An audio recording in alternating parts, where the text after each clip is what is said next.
está Carlos Anderson. Carlos Anderson es uno de los congresistas que está trabajando junto a algunos de sus colegas en esta tercera moción de vacancia que se podría presentar durante el mes de septiembre. Es una moción de vacancia cuyo borrador ya llega a las 60 páginas, 80, me parece. 80. Aumentó el número de páginas y es un trabajo que vienen haciendo congresistas de distintas bancadas con el objetivo de tener argumentos para intentar esto, pero de una manera mucho más sólida que pueda convencer a congresistas que antes no se animaron a apoyar ante las evidencias que hay en contra del presidente. Quería darle la bienvenida a Carlos Anderson. Carlos Anderson está con nosotros aquí. Esa sería, la moción de vacancia incluiría, usted ha dicho algo muy grave, congresista ha dicho, si el presidente logra sacar al coronel Colchado, eso aportaría un elemento importantísimo y muy valioso a favor de la vacancia presidencial. ¿Cuál es su comentario? No, definitivamente. No cabe ninguna duda que, como dice bien mi tocayo Carlos Basombrío, el presidente organiza sus días, ¿no?, en función de su necesidad de sobrevivir, ¿no?, de sobrevivir a cualquier costo. Y eso implica, por ejemplo, no sonrojarse si eso implica, ¿no?,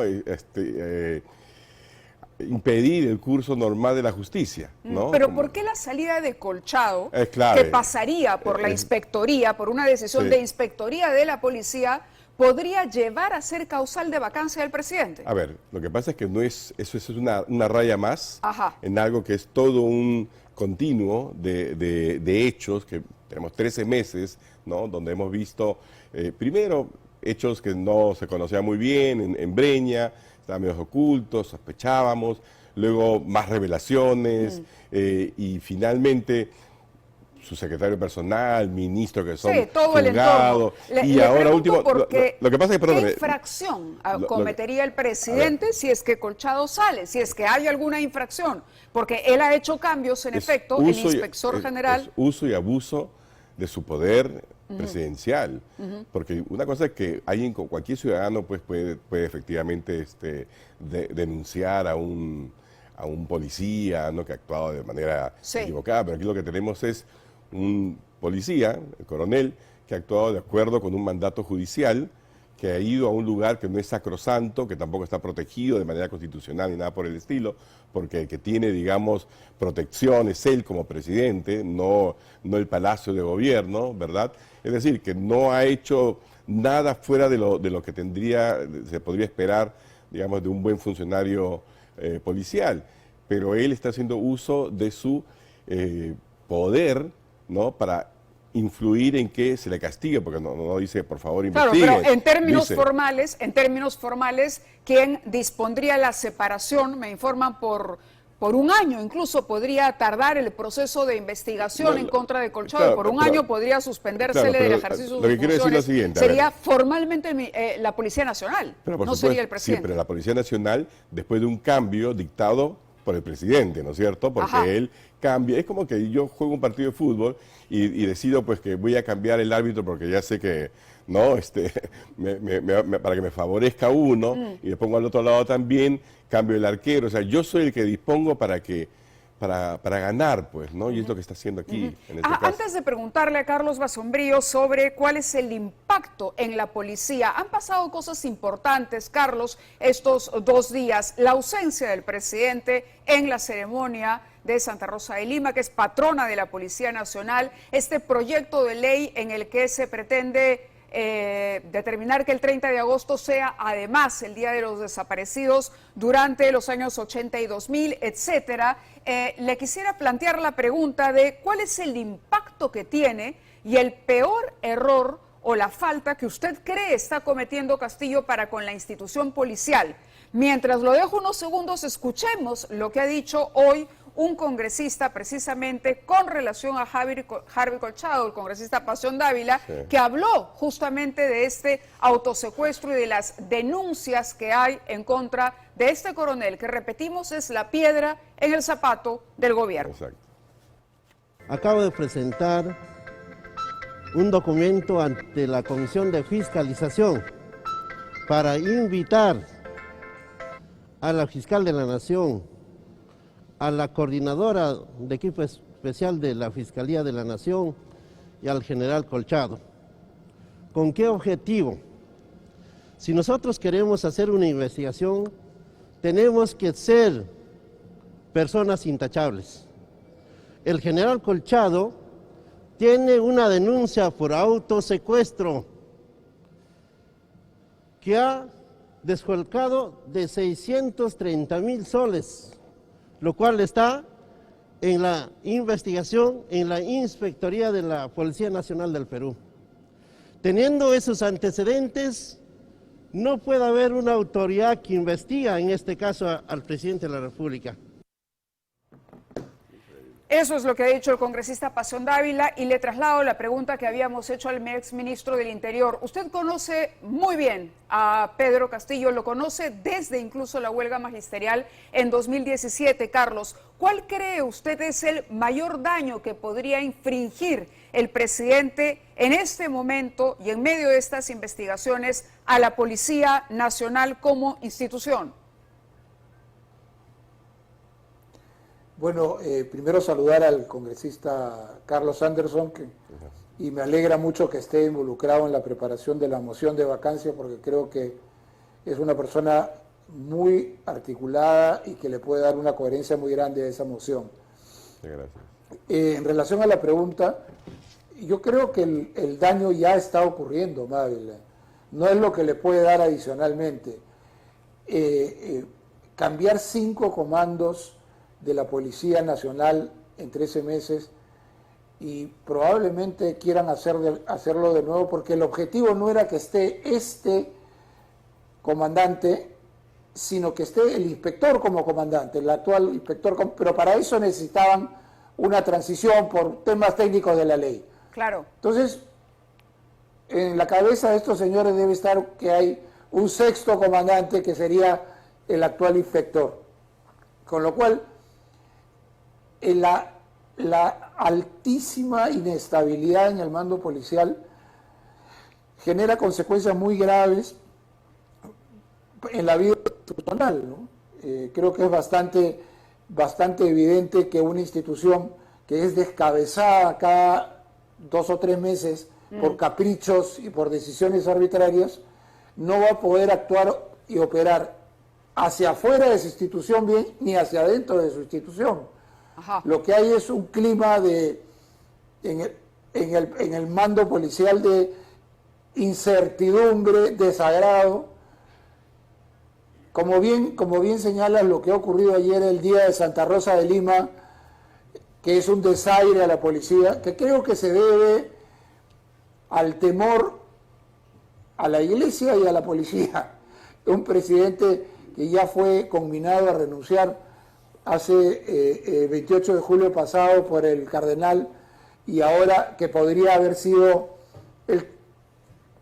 el llamado a la atención, digamos, claro, de nuevo por el obispo, y temía pues que haya un aplauso de la policía hacia el obispo. En fin, es una persona que ya tiene límites para poder circular porque le tiene miedo hasta su propia sombra.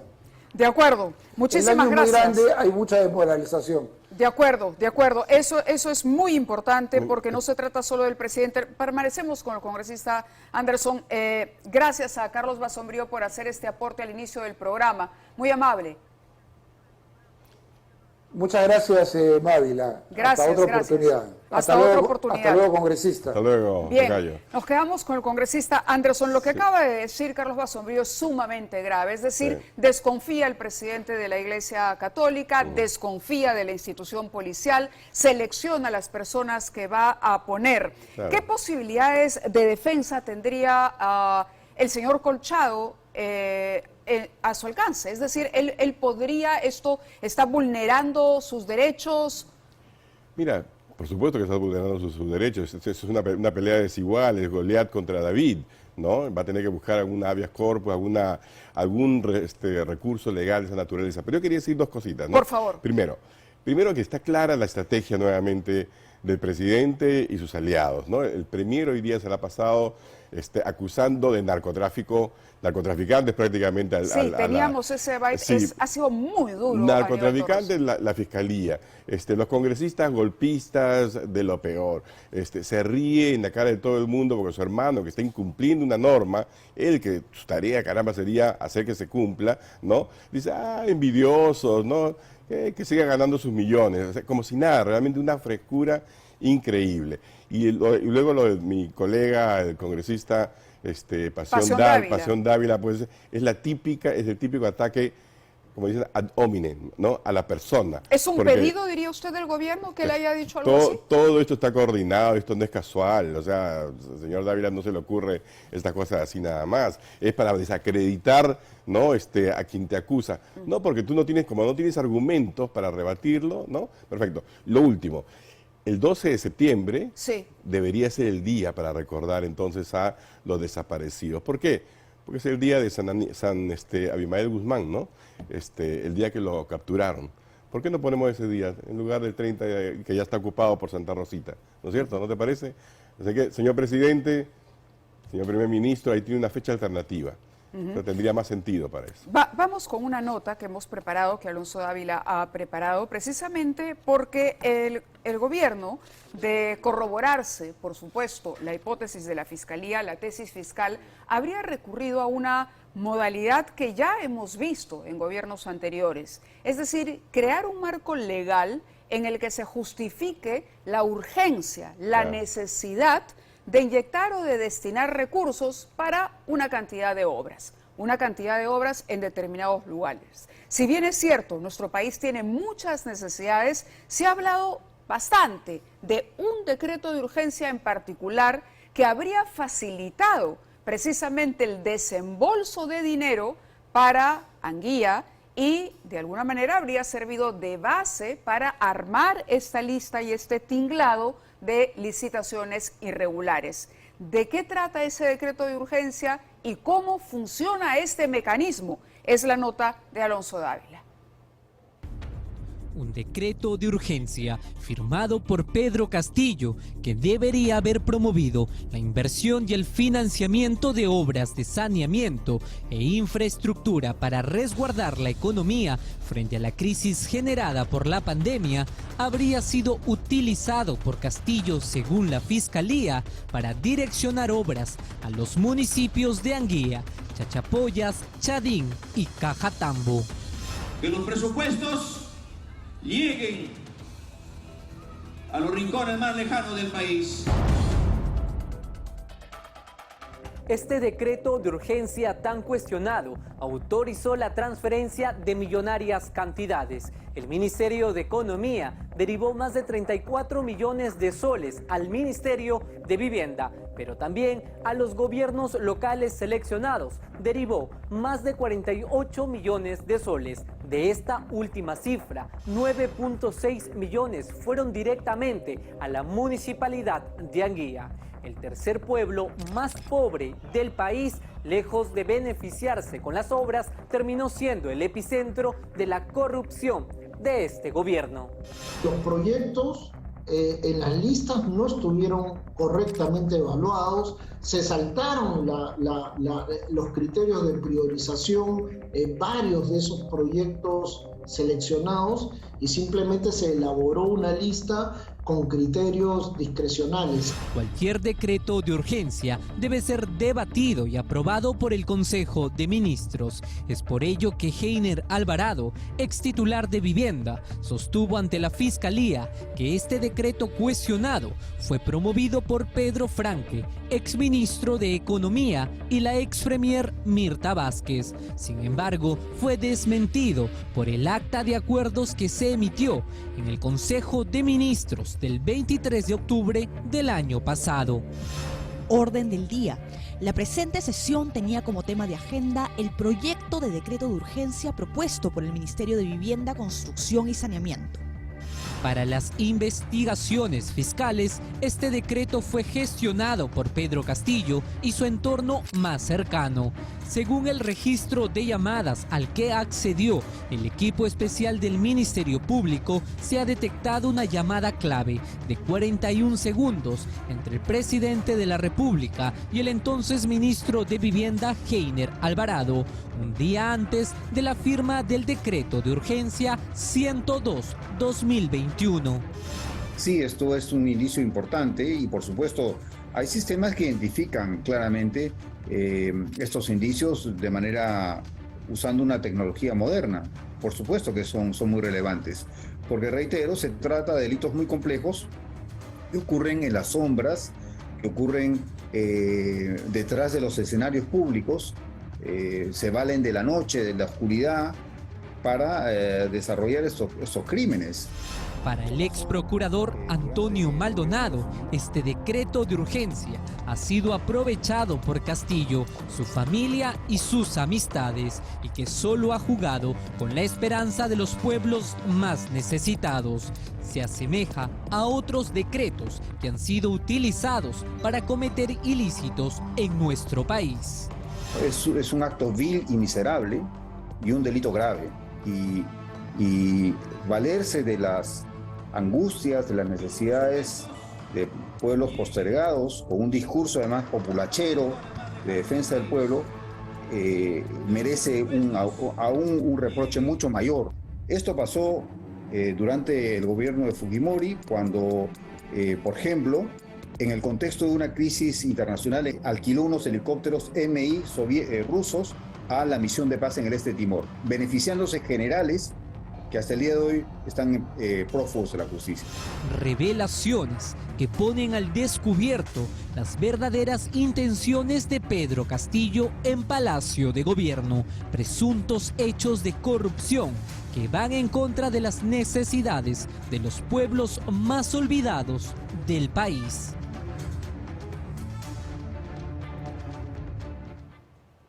Muy bien, y yo decía que esta es una modalidad que se ha utilizado antes. Esto ha ocurrido en muchos gobiernos. Nada más el tren eléctrico, el primer proyecto del tren eléctrico fue creado como urgencia, pero ya se tenía el proveedor, el trazo, los estudios, todo. Con Odebrecht igual se creaba la necesidad de ejecutar determinadas obras porque Odebrecht pedía realizar tantos millones en infraestructura. Así que este gobierno, que dice ser distinto a los anteriores, está replicando mecanismos de corrupción heredados de esos gobiernos a los que critica. Pero estamos aquí ya acompañados con el congresista Anderson y también se ha sumado la congresista Patricia Chirinos. Buenas noches, Mabel. Muy buenas noches, Patricia. Gracias. Patricia Chirinos está impulsando una interpelación para el ministro del Interior. Así es. Es por el caso exclusivamente del equipo especial. Sí, es por ese caso. Le hemos trabajado con toda la bancada, no soy yo de manera personal. También está la bancada de Renovación que nos está apoyando, se presentó hoy y seguramente pues no va a quedar solamente en la interpelación, sino que va a llegar hasta la censura, ¿no? Porque vemos graves hechos que han incurrido con este tema de del cambio, ¿no? de los principales jefes de la Policía Nacional. ¿Usted está de acuerdo con la interpelación? Bueno, sí, está, hecho, ¿sí? La firmé, así que yo soy claro que sí. Con la interpelación del ministro del Interior. Ahora, el Congreso tiene un problema y esto va para los dos. El Congreso tiene un problema que tiene que ver con la aprobación del presidente, que crece en base, seguramente dirán, al populismo que está llevando adelante el gobierno, pero el Congreso también se mete a autogoles. Sí, Freddy Díaz, acusado de violación, sigue votando en el Congreso. Y hoy, por ejemplo, y ahí quería preguntarle a la congresista Chirinos, ha salido este chat en el que Mari Carmen Alba estaría coordinando con usted para que Isabel Cortés retire una denuncia a cambio de aprobar o apoyarle en un proyecto de ley. Y eso se ve mal, no es una buena praxis de política. Sí, bueno, estuvimos reunidas minutos antes de esa conversación o de ese chat en la sala Mariátegui, que es donde tomamos café. Estuvimos sin planearlo, nos encontramos la congresista Norma Yarrow, la que habla, y Chabelita, como le decimos cariñosamente. Y bueno, cada vez que nos encontramos con Chabelita siempre me dice, amiga, por favor, apóyame en tal proyecto de ley. Es el chat que hemos puesto en pantalla, ¿no? Sí, y de la misma manera yo también en muchos momentos debo haberlo pedido. Es una forma que tenemos para poder encaminar nuestros proyectos de ley y que se conviertan en ley. Tenemos que pedir los votos. Claro, Aquí, pero a cambio de retirar la denuncia en ética. eso no se dio, eso simplemente fue una idea que ni siquiera propone Mari Carmen Alba, sino que más bien nace de mí, pero totalmente equivocada, porque Chabelita no es la que puso la denuncia en ética, la puso su bancada, ni siquiera dependía directamente de ella. ¿Asume entonces usted la responsabilidad de eso? Sí, por supuesto, cuando uno se equivoca tiene que asumir la responsabilidad, pero desde ya decirle a la gente, yo no negocio nada por debajo de la mesa, aquí no ha habido nada ilegal ni ilícito, es una manera que tenemos también de conseguir cosas en el Congreso y por supuesto proyectos de ley que todos queremos que sean aprobados. De acuerdo. Congresista Anderson, usted forma parte del grupo de estos congresistas que decía yo, están preparando, ya tienen un borrador bastante voluminoso. ¿Por qué esta moción de vacancia, que estaría próxima a presentarse, no sé si tengan la fecha ya, podría tener éxito en comparación a las anteriores? ¿Cuál sería la diferencia fundamental? A ver, son dos cosas. Primero, que ya tenemos 13 meses de evidencias, no 2 meses o 4 meses, 1. 2, estamos trabajándolo con una metodología, con una perspectiva muy clara, porque hay una serie de hechos, ¿no es cierto? Pero los hechos en sí mismos son hechos, nada más, digamos, desarticulados. Lo que nosotros estamos haciendo es lo siguiente, cada hecho tiene una consecuencia jurídica, legal, y a su vez una dimensión política, moral. Entonces, ahora sí tenemos los hechos asociados a un delito, asociados a una consecuencia política y están siendo concadenados. ¿Eso qué te dice? Porque en cada hecho hay una manifestación del presidente de su incapacidad para distinguir el bien del mal, lo propio, lo privado de lo público, ¿no es cierto?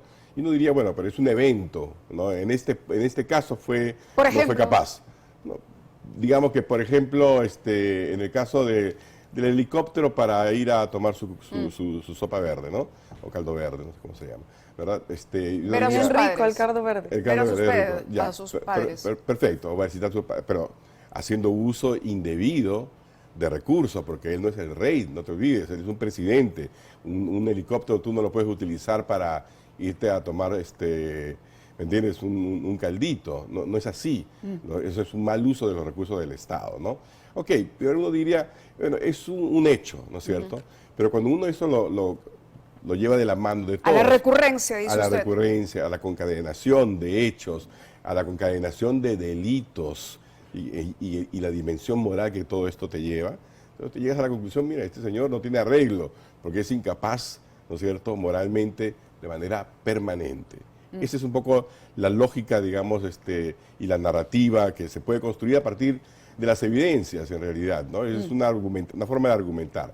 Y esto es importante porque no le da escapatoria, creo yo, no le va a dar escapatoria a quienes todavía dicen, bueno, muéstrame las pruebas, bueno, no sé, yo todavía quiero creer y cosas por el estilo. No, yo creo que va a ponerlos realmente contra la pared en el sentido de que tienen que decidir, ok, yo apoyo a un presidente que evidentemente está hasta aquí con el tema de la corrupción, ¿no? Porque tiene a sus familiares, a su ministro, porque impulsó ese decreto que es el origen. Claro, como decíamos, es el marco legal que facilita el uso del dinero. Efectivamente. Acuérdate que PPK, por ejemplo, también estuvo en problemas más o menos a la misma razón, porque supuestamente había impulsado un decreto de urgencia. Pero tienen un problema y eso les planteo a ambos para un breve comentario.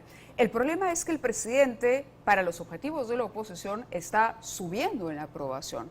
Y ese es un hecho real, sea porque el populismo funciona, sea porque él de pronto detecta que hay un descontento, llama al sector descontento y hace promesas, por lo que fuera, pero su estrategia ha funcionado en desmedro de lo que ocurre en el Parlamento. Si el Congreso llegase a vacar al presidente, vamos, podría haber una consecuencia social y parece que el presidente está muy confiado en que tendrá el respaldo de estas personas que lo visitan en Palacio para reaccionar frente al Congreso. Comentarios de Patricia Chiriquí. Mávila, yo confío en que esta estrategia del presidente se va a caer muy pronto, porque la estrategia de él es la victimización, pero también el ofrecimiento a diferentes regiones de obras, de cosas que se pueden ver directamente en mejorías para la población, pero él no va a poder cumplir. Y la gente no le va a creer por mucho tiempo. La gente tiene esperanza unos días, pero un mes, hoy, por un mes y ejemplo, se ha medio. aprobado ya un bono importante para los agricultores por el problema que hubo con los fertilizantes. Es decir, el Perú tiene de dónde usar. La caja fiscal todavía aguanta para eso. Lo que le falta es capacidad al presidente para poder gobernar. Podrá cumplir con algunos sectores, pero no va a cumplir con todos los sectores con los que él se está comprometiendo. Y yo creo que sí, en algún momento la población se va a dar cuenta, pues, que todos fueron nada más que humo, ideas, ¿no? Con tal de él seguir perennizándose en el poder. Y ahí es donde va a caer. De hecho, ya se da cuenta, porque mira, por ejemplo, a ver, ¿quién puede dudar de que hay hambre en el Perú? Nadie. Hay hambre de verdad. Las señoras que manejan las ollas comunes, se les prometió hace unos 6 meses más o menos que iba a haber 90 millones de soles. A ver, anda a Coyique, a Tevitate y pregúntale a las señoras si les ha llegado algo de eso. No ha llegado nada, porque para poder llevar a cabo políticas públicas, tú necesitas gestores. Y para tener gestores de calidad, tú necesitas tener ministros, directores, viceministros de calidad. Este gobierno no los tiene porque no los... Primero, porque no los quiso tener, y segundo, porque se ha dedicado a traer pues a cualquiera realmente. En todos los ministerios, mira, es exactamente lo mismo. Conversa con cualquiera y dice, mira, este ya se fue, lo que sabían se fueron. ¿Tiene fecha la presentación de esa moción de vacancia como o no? Conversaba con Patricia, esto es algo que van a decidir las bancadas. Yo tengo un poquito la ventaja de no tener una bancada a quien responderle. Es ¿verdad? decir, van a cursar el documento para que se revise y para que todos lean cuán contundente es antes de presentarlo. Efectivamente. Tiene que ser un trabajo de todos, ¿no? Efectivamente. No del señor Pasión Dávila, evidentemente, porque aunque le presente, aunque el presidente dispare a alguien aquí, él le va a decir no. De acuerdo. Es un apasionado por el presidente. Me ha ganado el tiempo, pero... Un poquito más que el ministro Salas.